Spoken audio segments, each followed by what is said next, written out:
Viaje apostólico de Su Santidad Benedicto XVI. A Múnich, Alto Tigre y Ratisbona. 9-14 de septiembre de 2006. Encuentro con el mundo de la cultura. Discurso del Santo Padre. En la Universidad de Ratisbona. Martes 12 de septiembre de 2006. Fe, razón y universidad. Recuerdos y reflexiones. Eminencias. Rectores magníficos. Excelencias. Ilustres señoras y señores. Para mí es un momento emocionante encontrarme de nuevo en la universidad y poder impartir una vez más una lección magistral. Me hace pensar en aquellos años en los que, tras un hermoso periodo en el Instituto Superior de Freising, inicié mi actividad como profesor en la Universidad de Bonn. Era el año 1959, cuando la antigua universidad tenía todavía profesores ordinarios. No había auxiliares ni dactilógrafos para las cátedras, pero se daba en cambio un contacto muy directo con los alumnos y, sobre todo, entre los profesores. Nos reuníamos antes y después de las clases en las salas de profesores. Los contactos con los historiadores, los filósofos, los filólogos y naturalmente también entre las dos facultades teológicas eran muy estrechos. Una vez cada semestre había un Dies Academicus, en el que los profesores de todas las facultades se presentaban ante los estudiantes de la universidad, haciendo posible así una experiencia de universitas, algo a lo que hace poco ha aludido también usted, señor rector, es decir, la experiencia de que, no obstante todas las especializaciones que a veces nos impiden comunicarnos entre nosotros, formamos un todo y trabajamos en el todo de la única razón con sus diferentes dimensiones, colaborando así también en la común responsabilidad respecto al recto uso de la razón, era algo que se experimentaba vivamente. Además, la universidad se sentía orgullosa de sus dos facultades teológicas. Estaba claro que también ellas, interrogándose sobre la racionalidad de la fe, realizan un trabajo que forma parte necesariamente del conjunto de la Universitas Scientiarum, aunque no todos podían compartir la fe, a cuya correlación con la razón común se dedican los teólogos. Esta cohesión interior en el cosmos de la razón no se alteró ni siquiera cuando, en cierta ocasión, se supo que uno de los profesores había dicho que en nuestra universidad había algo extraño, dos facultades que se ocupaban de algo que no existía, Dios. En el conjunto de la universidad estaba fuera de discusión que, incluso ante un escepticismo tan radical, seguía siendo necesario y razonable interrogarse sobre Dios por medio de la razón y que esto debía hacerse en el contexto de la tradición de la fe cristiana. Recordé todo esto recientemente cuando leí la parte, publicada por el profesor Theodor Koenig Munster, del diálogo que el docto emperador bizantino Manuel II Paleólogo, tal vez en los cuarteles de invierno del año 1391 en Ankara, mantuvo con un persa culto sobre el cristianismo y el islam, y sobre la verdad de ambos. 1. Probablemente fue el mismo emperador quien anotó ese diálogo durante el asedio de Constantinopla entre 1394 y 1402. Así se explica que sus razonamientos se recojan con mucho más detalle que las respuestas de su interlocutor persa. 2. El diálogo abarca todo el ámbito de las estructuras de la fe contenidas en la Biblia y en el Corán, y se detiene sobre todo en la imagen de Dios y del hombre, pero también, cada vez más y necesariamente, en la relación entre las tres leyes como se decía, o tres órdenes de vida, Antiguo Testamento, Nuevo Testamento y Corán. No quiero hablar ahora de ello en este discurso, solo quisiera aludir a un aspecto, más bien marginal en la estructura de todo el diálogo, que, en el contexto del tema fe y razón, me ha fascinado y que servirá como punto de partida para mis reflexiones sobre esta materia. En el séptimo coloquio, Dialexis Controversia, editado por el profesor Khoury, el emperador toca el tema de la yihad, la guerra santa. Seguramente el emperador sabía que en la Sura 2:256 está escrito, ninguna constricción en las cosas de fe. Según dice una parte de los expertos, es probablemente una de las suras del período inicial, en el que Mahoma mismo aún no tenía poder y estaba amenazando. Pero, naturalmente, el emperador conocía también las disposiciones, desarrolladas sucesivamente y fijadas en el Corán, acerca de la Guerra Santa. Sin detenerse en detalles, como la diferencia de trato entre los que poseen el libro y los incrédulos con una brusquedad que nos sorprende, brusquedad que para nosotros resulta inaceptable, se dirige a su interlocutor llanamente con la pregunta central sobre la relación entre religión y violencia en general, diciendo: muéstrame también lo que Mahoma ha traído de nuevo, y encontrarás solamente cosas malas e inhumanas, como su disposición de difundir por medio de la espada la fe que predicaba. 3. El emperador, después de pronunciarse de un modo tan duro, explica luego minuciosamente las razones por las cuales la difusión de la fe mediante la violencia es algo insensato. La violencia está en contraste con la naturaleza de Dios y la naturaleza del alma. Dios no se complace con la sangre, dice, no actuar según la razón, sin ilógo, es contrario a la naturaleza de Dios. La fe es fruto del alma, no del cuerpo. Por tanto, quien quiere llevar a otra persona a la fe necesita la capacidad de hablar bien y de razonar correctamente, y no recurrir a la violencia ni a las amenazas. Para convencer a un alma racional no hay que recurrir al propio brazo ni a instrumentos contundentes ni a ningún otro medio con el que se pueda amenazar de muerte a una persona. 4. En esta argumentación contra la conversión mediante la violencia, la afirmación decisiva es: no actuar según la razón es contrario a la naturaleza de Dios. 5. El editor, Theodore Khoury, comenta: para el emperador, como bizantino educado en la filosofía griega, esta afirmación es evidente. En cambio, para la doctrina musulmana, Dios es absolutamente trascendente. Su voluntad no está vinculada a ninguna de nuestras categorías, ni siquiera a la de la racionalidad. 6. En este contexto, Khoury cita una obra del conocido islamista francés R. Arnaldez, quien observa que Ibn Hazm llega a decir que Dios no estaría vinculado ni siquiera por su propia palabra y que nada le obligaría a revelarnos la verdad.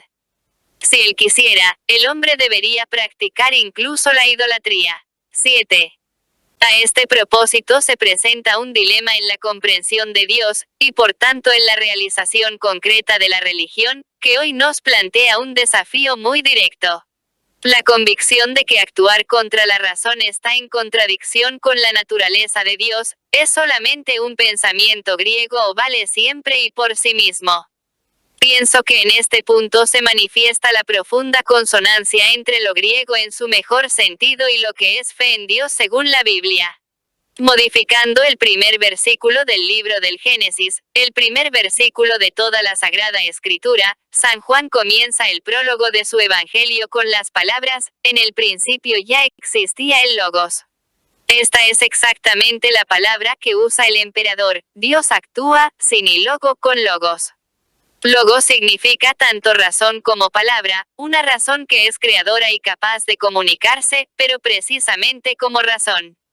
De este modo, San Juan nos ha brindado la palabra conclusiva sobre el concepto bíblico de Dios, la palabra con la que todos los caminos de la fe bíblica, a menudo arduos y tortuosos, alcanzan su meta, encuentran su síntesis. En el principio existía el Logos, y el Logos es Dios, nos dice el evangelista. El encuentro entre el mensaje bíblico y el pensamiento griego no era una simple casualidad. La visión de San Pablo, ante quien se habían cerrado los caminos de Asia y que en sueños vio un macedonio que le suplicaba: ven a Macedonia y ayúdanos, cf. HCH 16, 6, 10 puede interpretarse como una expresión condensada de la necesidad intrínseca de un acercamiento entre la fe bíblica y el filosofar griego. En realidad, este acercamiento había comenzado desde hacía mucho tiempo. Ya el nombre misterioso de Dios pronunciado en la zarza ardiente, que distingue a este Dios del conjunto de las divinidades con múltiples nombres, y que afirma de él simplemente yo soy su ser, es una contraposición al mito, que tiene una estrecha analogía con el intento de Sócrates de batir y superar el mito mismo. 8. El proceso iniciado en la zarza llega a un nuevo desarrollo, dentro del Antiguo Testamento, durante el destierro, donde el Dios de Israel, entonces privado de la tierra y del culto, se proclama como el Dios del cielo y de la tierra, presentándose con una simple fórmula que prolonga aquellas palabras oídas desde la zarza: yo soy. Juntamente con este nuevo conocimiento de Dios se da una especie de ilustración, que se expresa drásticamente con la burla de las divinidades que no son sino obra de las manos del hombre, cf. Sal 115. De este modo, a pesar de toda la dureza del desacuerdo con los soberanos helenísticos, que querían obtener con la fuerza la adecuación al estilo de vida griego y a su culto idolátrico, la fe bíblica, durante la época helenística, salía desde sí misma al encuentro de lo mejor del pensamiento griego, hasta llegar a un contacto recíproco que después tuvo lugar especialmente en la literatura sapiencial tardía. Hoy sabemos que la traducción griega del Antiguo Testamento, la de los 70 que se hizo en Alejandría, es algo más que una simple traducción del texto hebreo, la cual tal vez podría juzgarse poco positivamente. En efecto, es en sí mismo un testimonio textual y un importante paso específico de la historia de la revelación, en el cual se realizó este encuentro de un modo que tuvo un significado decisivo para el nacimiento y difusión del cristianismo. 9. En el fondo, se trata del encuentro entre fe y razón, entre auténtica ilustración y religión. Partiendo verdaderamente de la íntima naturaleza de la fe cristiana y, al mismo tiempo, de la naturaleza del pensamiento griego ya fusionado con la fe, Manuel II podía decir: no actuar con el logos es contrario a la naturaleza de Dios. Por honradez, sobre este punto es preciso señalar que, en la Baja Edad Media, hubo en la teología tendencias que rompen esta síntesis entre espíritu griego y espíritu cristiano. En contraste con el llamado intelectualismo agustiniano y tomista, Juan Donces Coto introdujo un planteamiento voluntarista que, tras sucesivos desarrollos, llevó finalmente a afirmar que solo conocemos de Dios la voluntas ordinata. Más allá de esta existiría la libertad de Dios, en virtud de la cual habría podido crear y hacer incluso lo contrario de todo lo que efectivamente ha hecho.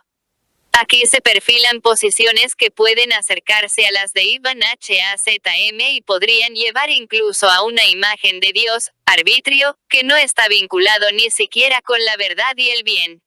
La trascendencia y la diversidad de Dios se acentúan de una manera tan exagerada, que incluso nuestra razón, nuestro sentido de la verdad y del bien, dejan de ser un auténtico espejo de Dios, cuyas posibilidades abismales permanecen para nosotros eternamente inaccesibles y escondidas tras sus decisiones efectivas.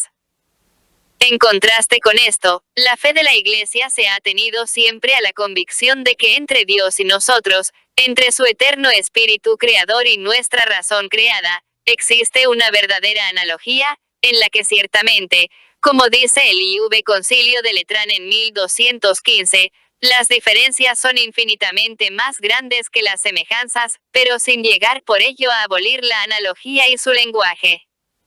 Dios no se hace más divino por el hecho de que lo alejemos de nosotros con un voluntarismo puro e impenetrable, sino que, más bien, el Dios verdaderamente divino es el Dios que se ha manifestado como Logos y ha actuado y actúa como Logos lleno de amor por nosotros.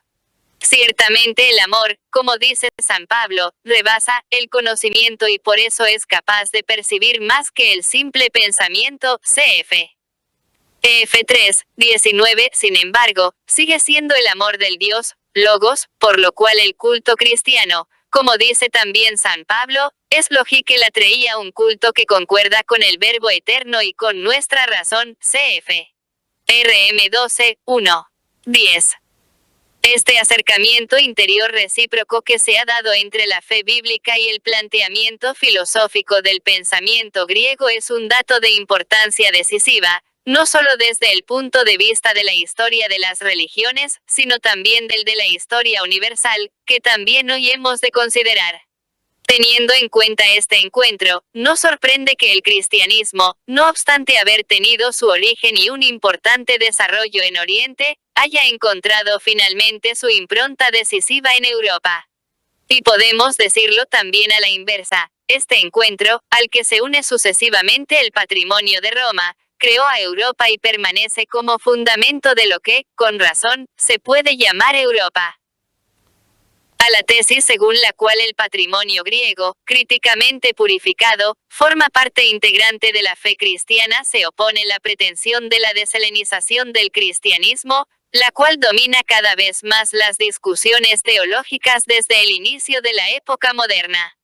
Si se analiza con atención, en el programa de la deshelenización pueden observarse tres etapas que, aunque vinculadas entre sí, se distinguen claramente una de otra por sus motivaciones y sus objetivos. 11. La deshelenización surge inicialmente en conexión con los postulados de la Reforma del siglo XVI. Respecto a la tradición teológica escolástica, los reformadores se vieron ante una sistematización de la teología totalmente dominada por la filosofía, es decir, por una articulación de la fe basada en un pensamiento ajeno a la fe misma. Así, la fe ya no aparecía como palabra histórica viva, sino como un elemento insertado en la estructura de un sistema filosófico. El principio de la sola escritura, en cambio, busca la forma pura primordial de la fe, tal como se encuentra originariamente en la palabra bíblica. La metafísica se presenta como un presupuesto que proviene de otra fuente y del cual se debe liberar a la fe para que ésta vuelva a ser totalmente ella misma. Kant, con su afirmación de que había tenido que renunciar a pensar para dejar espacio a la fe, desarrolló este programa con un radicalismo no previsto por los reformadores. De este modo, ancló la fe exclusivamente en la razón práctica, negándole el acceso a la realidad plena. La teología liberal de los siglos XIX y XX supuso una segunda etapa en el programa de la deshelenización, cuyo representante más destacado es Adolf von Harnack. En mis años de estudiante y en los primeros de mi actividad académica, este programa ejercía un gran influjo también en la teología católica. Se utilizaba como punto de partida la distinción de Pascal entre el Dios de los filósofos y el Dios de Abraham, Isaac y Jacob. En mi discurso inaugural en Bonn, en 1959, traté de afrontar este asunto 12, y no quiero repetir aquí todo lo que dije en aquella ocasión. Sin embargo, me gustaría tratar de poner de relieve, al menos brevemente, la novedad que caracterizaba esta segunda etapa de deshelenización respecto a la primera. La idea central de Harnack era simplemente volver al hombre Jesús y a su mero mensaje, previo a todas las elucubraciones de la teología y, precisamente, también de las helenizaciones. Este mensaje sin añadidos constituiría la verdadera culminación del desarrollo religioso de la humanidad. Jesús habría acabado con el culto sustituyéndolo con la moral. En definitiva, se presentaba a Jesús como padre de un mensaje moral humanitario. En el fondo, el objetivo de Harnack era hacer que el cristianismo estuviera en armonía con la razón moderna, librándolo precisamente de elementos aparentemente filosóficos y teológicos, como por ejemplo la fe en la divinidad de Cristo y en la Trinidad de Dios. En este sentido, la exégesis histórico-crítica del Nuevo Testamento, según su punto de vista, vuelve a dar a la teología un puesto en el cosmos de la universidad. Para Harnack, la teología es algo esencialmente histórico y, por tanto, estrictamente científico. Lo que investiga sobre Jesús mediante la crítica es, por decirlo así, expresión de la razón práctica y, por consiguiente, puede estar presente también en el conjunto de la universidad. En el trasfondo de todo esto subyace la autolimitación moderna de la razón, clásicamente expresada en las críticas de Kant, aunque radicalizada ulteriormente entre tanto por el pensamiento de las ciencias naturales. Este concepto moderno de la razón se basa, por decirlo brevemente, en una síntesis entre platonismo, cartesianismo y empirismo, una síntesis corroborada por el éxito de la técnica. Por una parte, se presupone la estructura matemática de la materia, su racionalidad intrínseca, por decirlo así, que hace posible comprender cómo funciona y puede ser utilizada. Este presupuesto de fondo es en cierto modo el elemento platónico en la comprensión moderna de la naturaleza. Por otra, se trata de la posibilidad de explotar la naturaleza para nuestros propósitos, en cuyo caso solo la posibilidad de verificar la verdad o falsedad mediante la experimentación ofrece la certeza decisiva. El peso entre los dos polos puede ser mayor o menor entre ellos, según las circunstancias. Un pensador tan drásticamente positivista como J. Monod se declaró platónico convencido. Esto implica dos orientaciones fundamentales decisivas para nuestra cuestión. Solo el tipo de certeza que deriva de la sinergia entre matemática y método empírico puede considerarse científica. Todo lo que pretenda ser ciencia ha de atenerse a este criterio. También las ciencias humanas, como la historia, la psicología, la sociología y la filosofía, han tratado de aproximarse a este canon de valor científico. Además, es importante para nuestras reflexiones constatar que este método en cuanto tal excluye el problema de Dios, presentándolo como un problema científico o pre-científico. Pero de este modo nos encontramos ante una reducción del ámbito de la ciencia y de la razón que es preciso poner en discusión. Volveré más tarde sobre este argumento.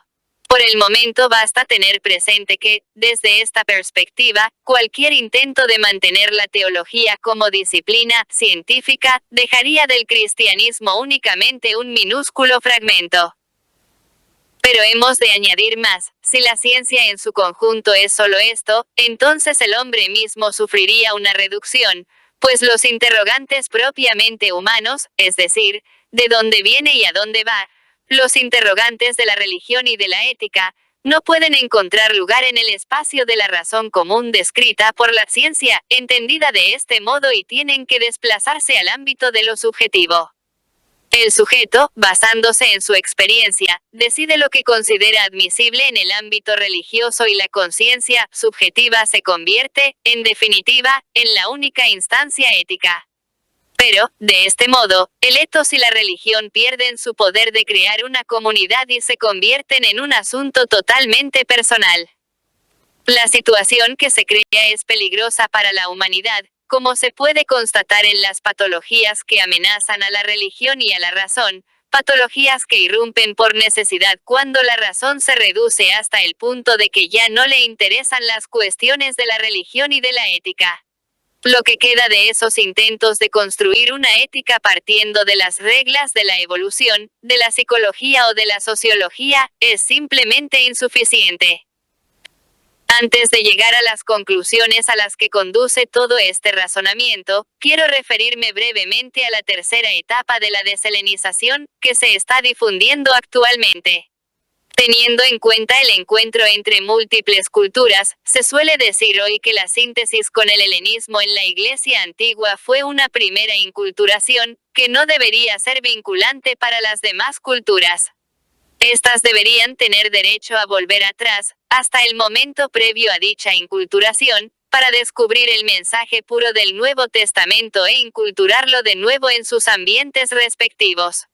Esta tesis no es simplemente falsa, sino también rudimentaria e imprecisa.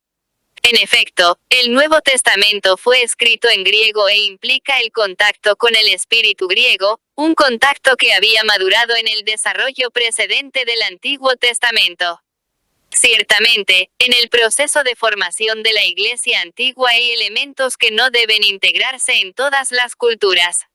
Sin embargo, las opciones fundamentales que atañen precisamente a la relación entre la fe y la búsqueda de la razón humana forman parte de la fe misma, y son un desarrollo acorde con su propia naturaleza. Llegó así a la conclusión. Este intento de crítica de la razón moderna desde su interior, expuesto solo a grandes rasgos, no comporta de manera alguna la opinión de que hay que regresar al período anterior a la Ilustración, rechazando de plano las convicciones de la época moderna. Se debe reconocer sin reservas lo que tiene de positivo el desarrollo moderno del espíritu. Todos nos sentimos agradecidos por las maravillosas posibilidades que ha abierto al hombre y por los progresos que se han logrado en la humanidad. Por lo demás, la ética de la investigación científica, como ha aludido usted, señor rector magnífico, debe implicar una voluntad de obediencia a la verdad y, por tanto, expresar una actitud que forma parte de los rasgos esenciales del espíritu cristiano. La intención no es retroceder o hacer una crítica negativa, sino ampliar nuestro concepto de razón y de su uso. Porque, a la vez que nos alegramos por las nuevas posibilidades abiertas a la humanidad, vemos también los peligros que surgen de estas posibilidades y debemos preguntarnos cómo podemos evitarlos. Solo lo lograremos si la razón y la fe se reencuentran de un modo nuevo, si superamos la limitación que la razón se impone a sí misma de reducirse a lo que se puede verificar con la experimentación, y le volvemos a abrir sus horizontes en toda su amplitud. En este sentido, la teología, no solo como disciplina histórica y ciencia humana, sino como teología auténtica, es decir, como ciencia que se interroga sobre la razón de la fe, debe encontrar espacio en la universidad y en el amplio diálogo de las ciencias. Solo así seremos capaces de entablar un auténtico diálogo entre las culturas y las religiones, del cual tenemos urgente necesidad.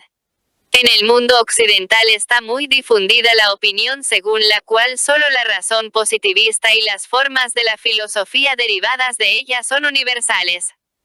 Pero las culturas profundamente religiosas del mundo consideran que precisamente esta exclusión de lo divino de la universalidad de la razón constituye un ataque a sus convicciones más íntimas. Una razón que sea sorda a lo divino y relegue la religión al ámbito de las subculturas, es incapaz de entrar en el diálogo de las culturas.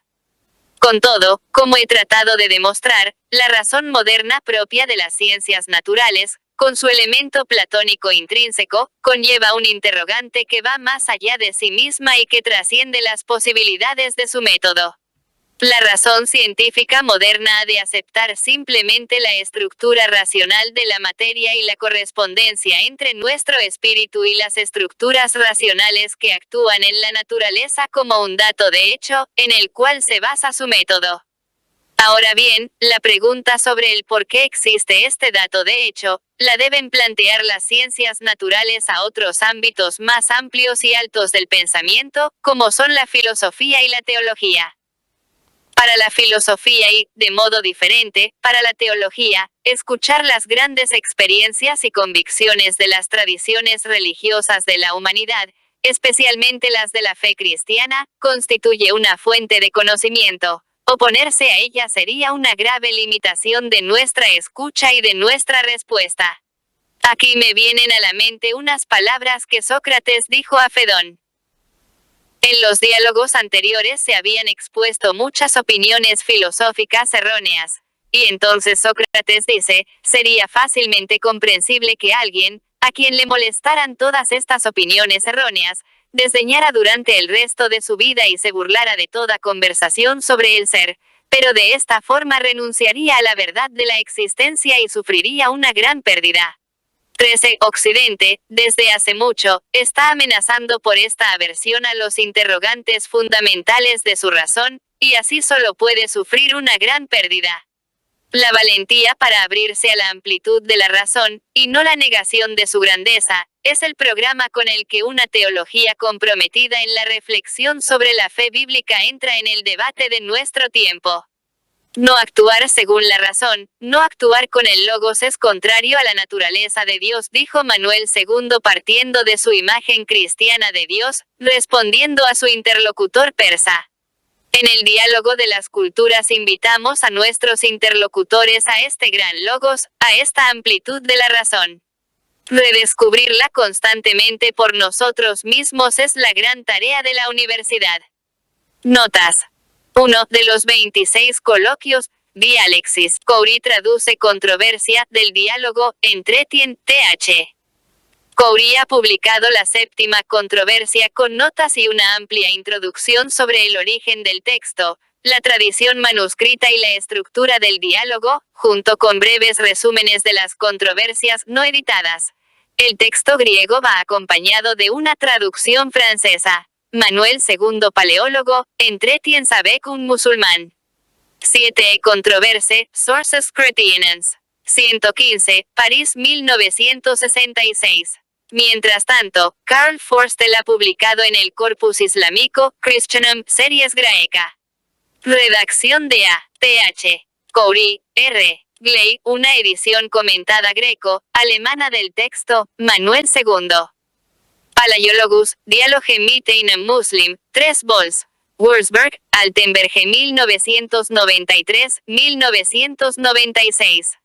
Ya en 1966 Trapp había publicado el texto griego con una introducción como volumen 2 de los Wiener Byzantinische Studien.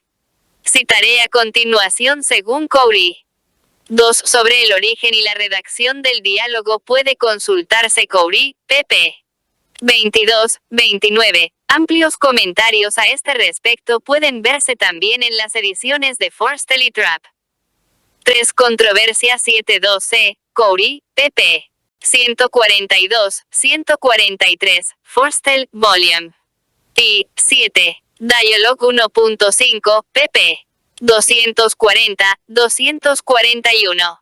Lamentablemente, esta cita ha sido considerada en el mundo musulmán como expresión de mi posición personal, suscitando así una comprensible indignación. Espero que el lector de mi texto comprenda inmediatamente que esta frase no expresa mi valoración personal con respecto al Corán, hacia el cual siento el respeto que se debe al libro sagrado de una gran religión. Al citar el texto del emperador Manuel II solo quería poner de relieve la relación esencial que existe entre la fe y la razón.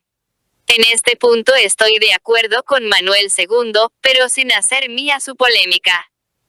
4. Controversia 73b, c. Khoury, pp. 144-145, Forstel, Vol. Y 7. Dialogue 1.6, pp. 240-243. 5. Solamente por esta afirmación cité el diálogo entre Manuel II y su interlocutor persa. Ella nos ofrece el tema de mis reflexiones sucesivas. 6. cf. Khoury, O. C. P. 144, nota 1. 7. R. Arnaldez, Grammaire et Theologique Ibn Hazm de Córdoba, París 1956, p. 13. cf.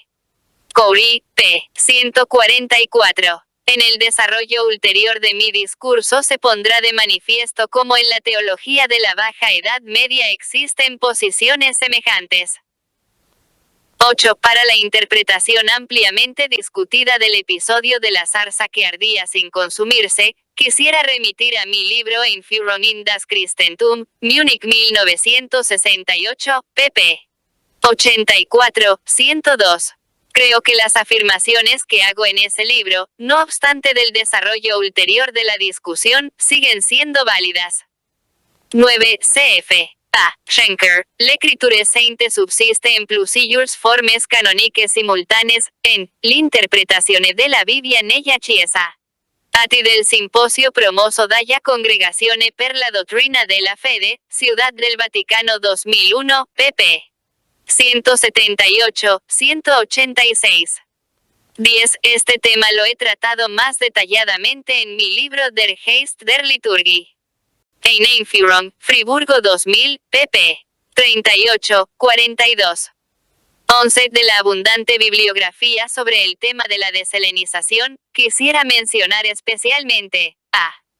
Grillmeyer, Hellenisierung, Judaisierung de Christentums als Deute Principien der Geschichte de Kirchlichen Dogmas, en id. mit IHM und in IHM. Christologische Forschungen und Perspektiven, Friburgo 1975, pp. 423-488.